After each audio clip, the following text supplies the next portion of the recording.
Buen día, ¿cómo está, licenciado? Buenos días, Salim, buenos días y a todo el equipo y gracias por la invitación para hablar de este tema que, bueno, es controversial y por supuesto también toca muchas sensibilidades. Seguro, licenciado, por favor, iluminando, ilustrando. Yo intenté hacer una introducción de lo que yo pude entender del artículo. Bueno, efectivamente tiene que ver con lo que estuviste mencionando. Quizás algo importante que habría que agregar respecto de esta cisma que está habiendo dentro del movimiento LGBTQ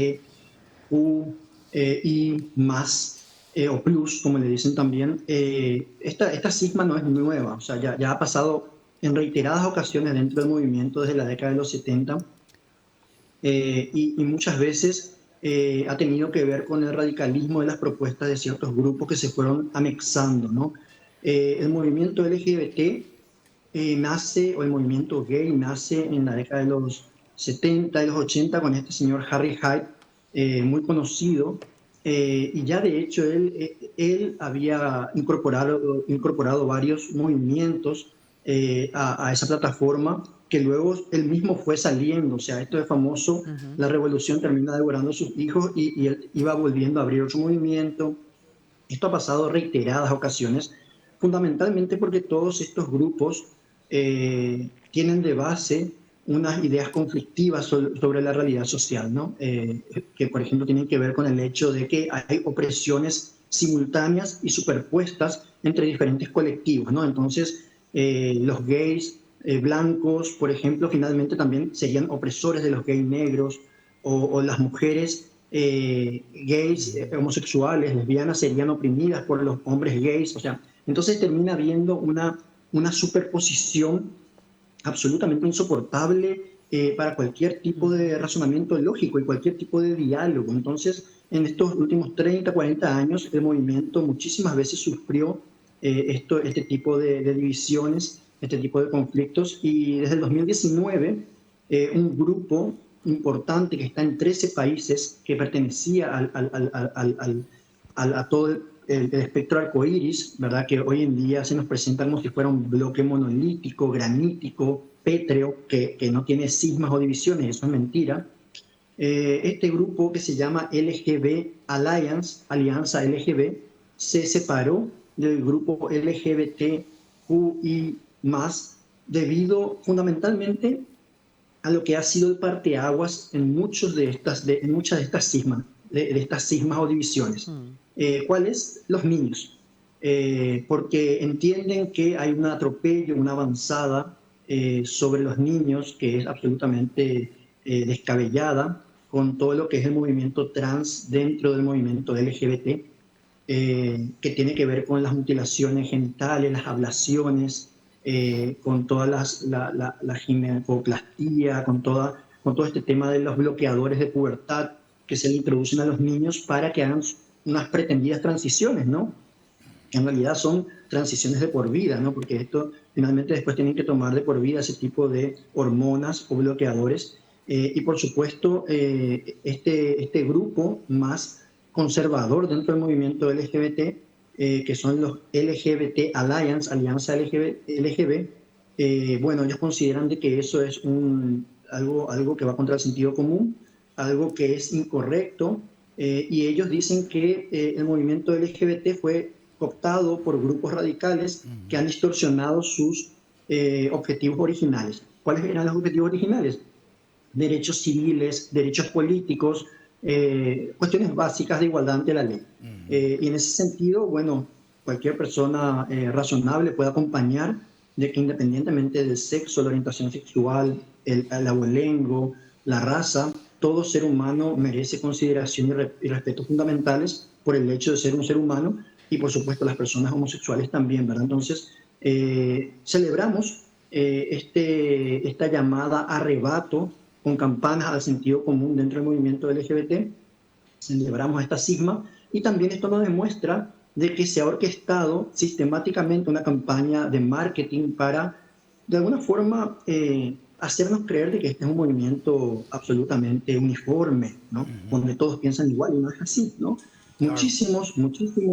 Muchísimas personas de condición LGBT son conservadoras, trabajan, están contentas en Occidente con las libertades occidentales, están agradecidas de estar de este lado del mundo, donde no se cuelgan a homosexuales, donde no se apedrea a lesbianas. Entonces, es mentira que sea un movimiento que siempre reivindique proclamas inflamadas contra Occidente, la propiedad privada, la Claro. libertad y la libertad de culto. Es mentira.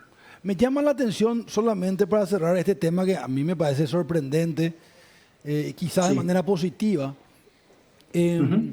Me llama la atención, ya veía esto, solo que no podía encontrar el apoyo intelectual, que hay muchos conservadores homosexuales que tenían otra visión totalmente contraria a ese colectivo homogéneo, entre comillas, del arco iris, ¿verdad? Eso es Sí. así. ¿Cuál es la mirada de un conservador con esa orientación sexual? Usted que estudia tanto esto, profesor. Bueno, hay varios casos muy sonados, ¿no? El de Milo o Milo Yiannopoulos, que es un polemista de condición homosexual, conservador, por cierto, en Estados Unidos, que él visitaba las universidades, hacía un ejercicio muy similar al que hacía el lastimosamente fallecido y trágicamente fallecido, asesinado, Charlie Kirk. Él iba a las universidades, Milo Yiannopoulos, y él debatía.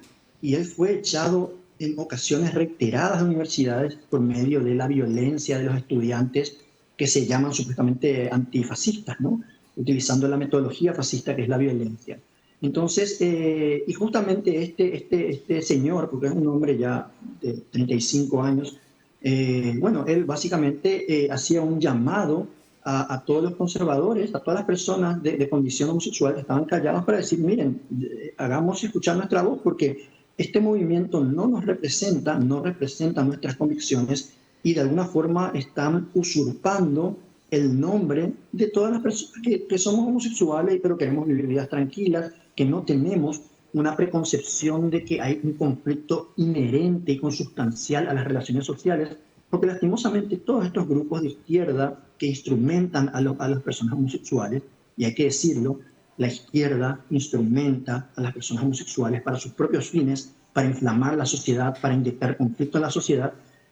Todas estas personas de izquierda que finalmente abrazan esta ideología conflictiva parten de un supuesto, de que la armonía social es imposible y de que el conflicto es inevitable porque hay opresiones estructurales. Entonces, básicamente se ve mucho esto en los Estados Unidos y bueno, básicamente vemos que sucedió así, ¿verdad?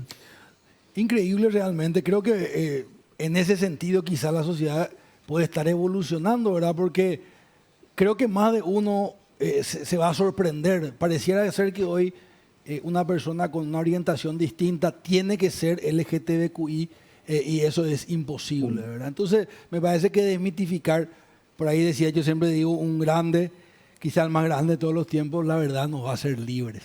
Ahora quiero ir a otro tema, a otro artículo muy interesante Sí. y les recomiendo a la gente que lea. Informate PI tiene muy buenos artículos de ese periodismo bien conceptualizado. Hablemos un poquito de este último artículo referente a lo de Charlie Kirk, al asesinado de este señor activista conservador. Y hago esta intro, sorprendentemente muchos medios de nuestro país, no sé si queriendo o sin querer, de alguna manera como que explicaban o de alguna manera justificaban casi lo sucedido, ¿verdad? O sea, si fue asesinado un activista conservador, quizá no es el momento encima de la noticia contar que era un fascista o que era así, así, porque estoy justificando de alguna manera lo sucedido, ¿verdad? ¿Cuál es su lectura y qué dice este artículo respecto a esto? Bueno, efectivamente se vio que todo el periodismo progresista, hegemónico, por cierto, que tiene que ver con las grandes cadenas y los grandes medios, medios que están absolutamente cooptados por periodistas progresistas, eso hay que decirlo porque las universidades licencian, matriculan periodistas de esa línea ideológica, procuraron justificar en gran medida el asesinato, lo cual es deleznable, es no solamente reprochable moralmente, sino que es atroz. Y lo hicieron con el sofisma, la mentira, la engañifa, de que supuestamente las palabras de Kirk, de Charlie Kirk, eran palabras de odio, era un discurso de odio, ¿no? Bueno, yo no sé qué más discurso de odio que una bala te atraviese, ¿no? Por decir lo que pensás. Por supuesto, circularon los videos de los debates de Charlie Kirk por todo el mundo y por todas las redes y se vio que era un hombre considerado y respetuoso con los demás, que dejaba hablar a las personas y eso desbarató totalmente el discurso de estos periodistas progresistas.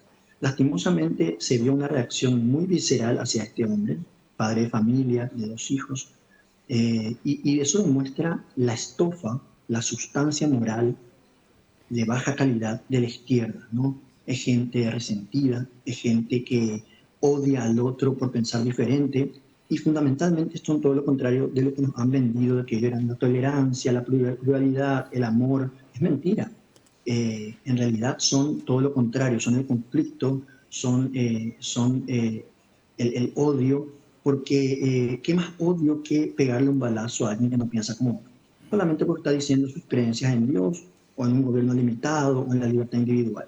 Así que esos periodistas se han expuesto, la gente no es tonta, la gente no es tonta, menos en esta época en la cual el periodismo hegemónico de los grandes medios ha perdido el monopolio de la palabra. Hoy en día cualquiera con un celular puede decir, mostrar su verdad y eso en gran medida descubre a los farsantes que se llaman periodistas. Qué importante lo que nos está trayendo. Solamente para cerrar, licenciado, creo que vos nos podés ilustrar bastante desde la mirada intelectual, académica, respecto a lo siguiente. Hablábamos en días pasados, en el Paraguay, se conoce poco el término conservadurismo. Es como que todos somos conservadores, pero muy poco nos identificamos como tal. Y se puso muy de moda el libertarismo o el liberalismo, un poco menos. Y sin embargo, trajimos acá al programa un análisis, ¿verdad? Y yo sé que vos me vas a poder ilustrar. Desde Edmund Burke, ¿verdad?, que defendía las ideas conservadoras con la institución de la familia, de la religión, muy presente en nuestro país. Y un John Locke, ¿verdad?, anterior incluso, que defendía más las ideas individualistas, con menos fuerza en la familia y en la iglesia. ¿Cuál es tu análisis con respecto a la sociedad paraguaya? ¿Tenemos mucho de Edmund Burke también y no lo sabemos? Bueno, efectivamente somos una sociedad muy tradicionalista, muy conservadora. Sí tenemos problemas conceptuales para lograr cristalizar o coagular esas tradiciones y ese conservadurismo en un conservadurismo conceptual. Esto se debe en gran medida a nuestra disposición natural, autóctona, a hablar el guaraní, que el guaraní es un idioma de los sentimientos, es un idioma de las sensaciones, es un idioma de la belleza, de lo inacible, pero no es un idioma científico, no es un idioma conceptual. En gran medida esa es mi crítica a la reforma educativa que procuró hacer un guaraní científico, y yo creo que asesinaron el guaraní cuando lo hicieron así. Entonces, es importante que de a poco vayamos hablando de esto.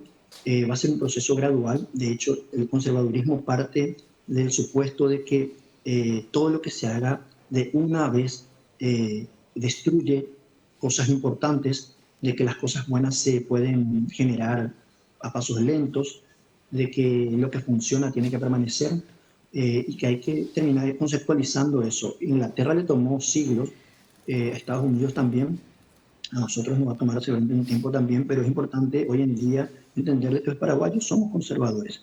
Amamos nuestro país, amamos nuestras familias, amamos nuestras tradiciones y no nos gusta que nadie nos diga lo que tenemos que hacer. Ni un gobierno central, ni un gobierno globalista o supranacional. Nosotros queremos vivir, como decía Pericles. Pericles decía, en Atenas vivimos exactamente como nos gusta. Bueno, nosotros los paraguayos decimos en Paraguay vivimos exactamente como nos gusta.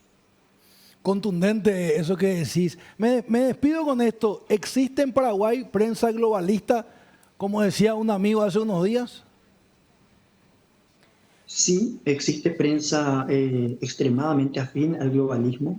el globalismo como esta tendencia a trasladar poderes locales hacia organismos internacionales o supranacionales como la ONU, la Unión Europea, la OEA, el Foro de Davos.